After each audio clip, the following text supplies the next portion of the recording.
పులివెందుల్లోనే కాదు శర్మన్న, ఎక్కడ చూడు ఈ జిల్లాలో ఏ నియోజకవర్గం తీసుకున్నా, రాష్ట్రంలో ఏ నియోజకవర్గం తీసుకున్నా, ఈ కూటమి ప్రభుత్వం చేసేదల్లా ఒకటి వైఎస్ఆర్ కాంగ్రెస్ పార్టీ నాయకులను కార్యకర్తలను హెరాస్ చేయడము, గ్రామాల్లో యానిమేటర్లను తీసేయడము, ఉద్యోగాల నుంచి తీసేయడము, ఎఫ్పి షాప్స్ అంటే రేషన్ షాపులు డీలర్షిప్లు రద్దు చేయడము, ఫీల్డ్ అసిస్టెంట్లను తొలగించడము, అంగన్వాడీ ఆయాలను టీచర్లను బలవంతంగా తొలగించడము.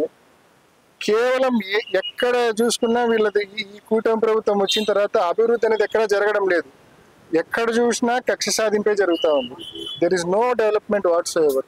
ఇందాక మీరు చెప్పినట్టు రైతుల గురించి నిన్న జరిగిన ఇష్యూ అయితే కన్నా, ఒక గవర్నమెంట్ ఆఫీసరు రైతుల దగ్గర శనగలకు డబ్బులు కట్టించుకొని అబ్స్కాండ్ అయిపోయినాడు.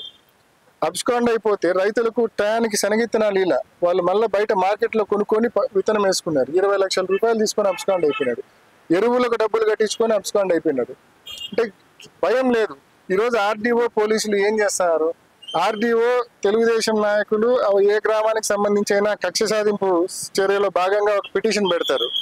ఆ పిటిషన్ పెడతానే ఆర్డీఓ ఇమీడియట్ గా ఫీల్డ్ విజిట్ పోతాడు, ఎట్లా కక్ష సాధించాలా అని చెప్పి. వాళ్ళు అట్లే ఉండరు, ఈ అధికారులు ఆర్డీఓ పోలీస్ అధికారులు అట్లే ఉండరు. ఎవరిలో కూడా ప్రజలకు ఉపయోగపడాలా, మెరుగ్గా పనిచేయాలా అన్న ఆలోచన, తపన, తాపత్రయం ఏ కోశానా లేవు. కేవలం ఈ గవర్నమెంట్ ప్రజలను, వైసీపీ కార్యకర్తలను హరాస్మెంట్ గురి చేసి, భయానికి గురి చేసి సస్టైన్ అవుతా ఉంది.